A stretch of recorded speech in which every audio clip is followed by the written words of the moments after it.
Hello friends, PYQ series में आज फिर मैं दिसंबर 2009 का जनरल पेपर का क्वेश्चंस लेकर आपके समक्ष प्रस्तुत हूँ।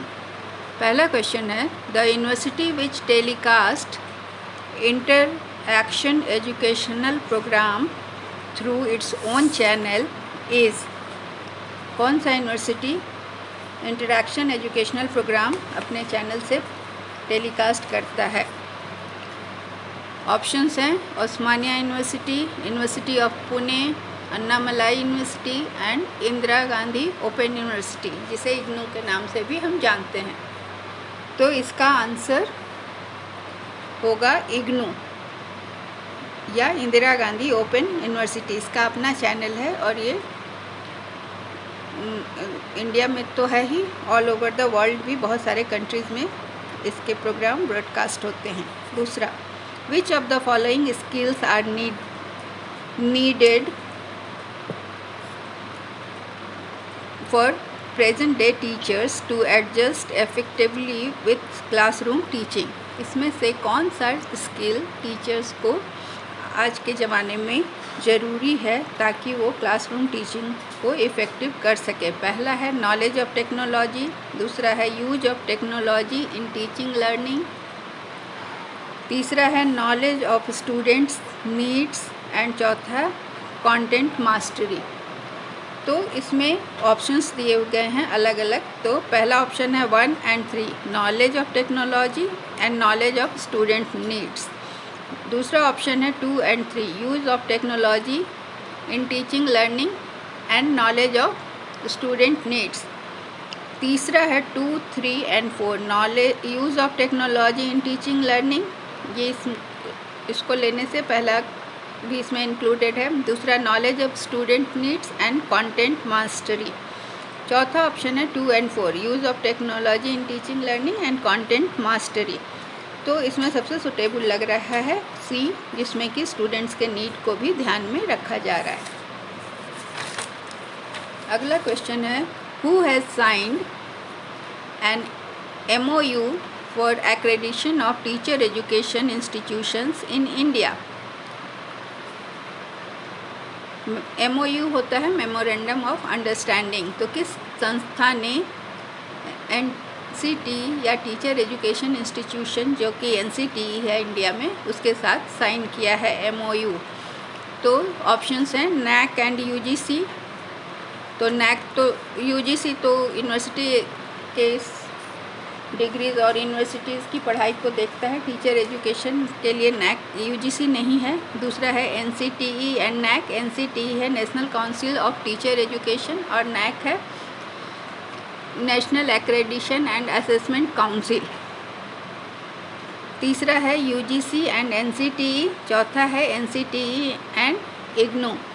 तो NCTE ने NAC के साथ एक्रेडिशन वाली संस्था वही है, इसके साथ इन्होंने MOU साइन किया है 16 अगस्त 2002 को,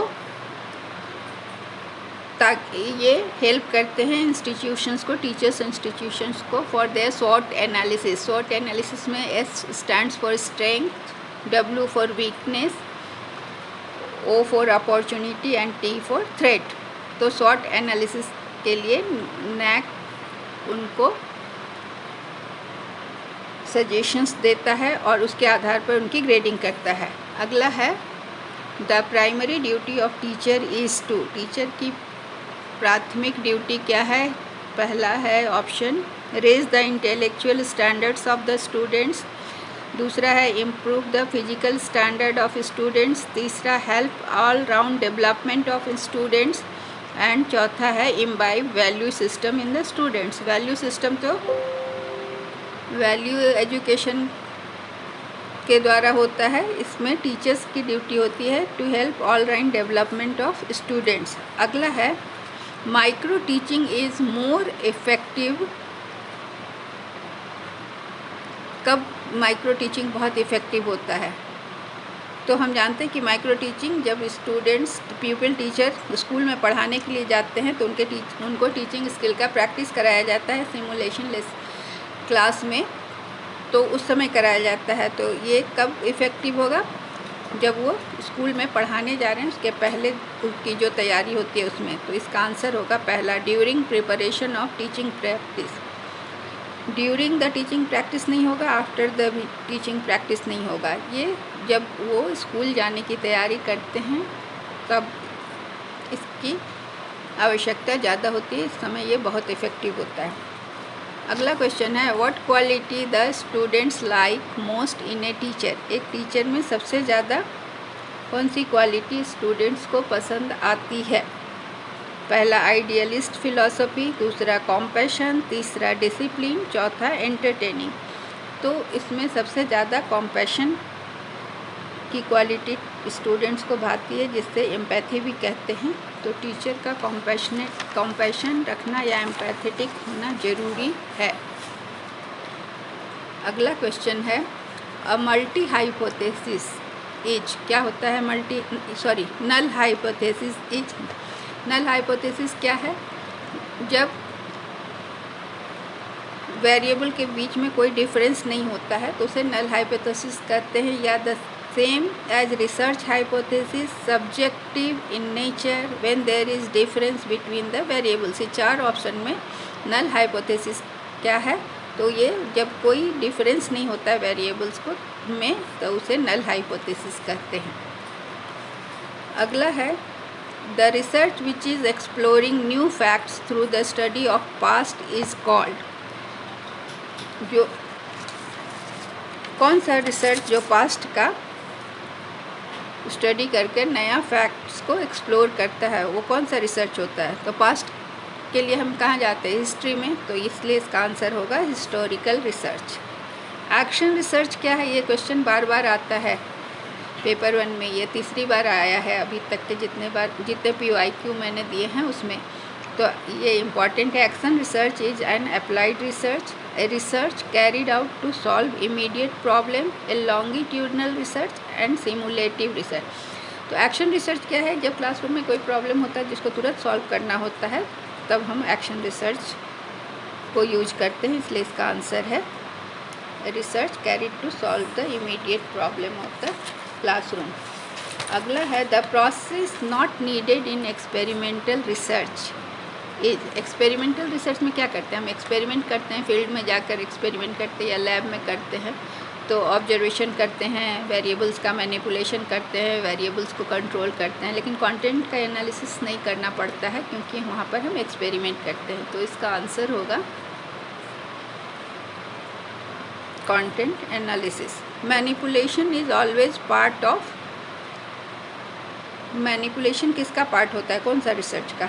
historical research, fundamental research, descriptive research या एक्सपेरिमेंटल रिसर्च। तो हम हमेशा वेरिएबल्स को मैनिपुलेट करते हैं एक्सपेरिमेंट करते समय, तो इसे हम एक्सपेरिमेंटल रिसर्च कहते हैं।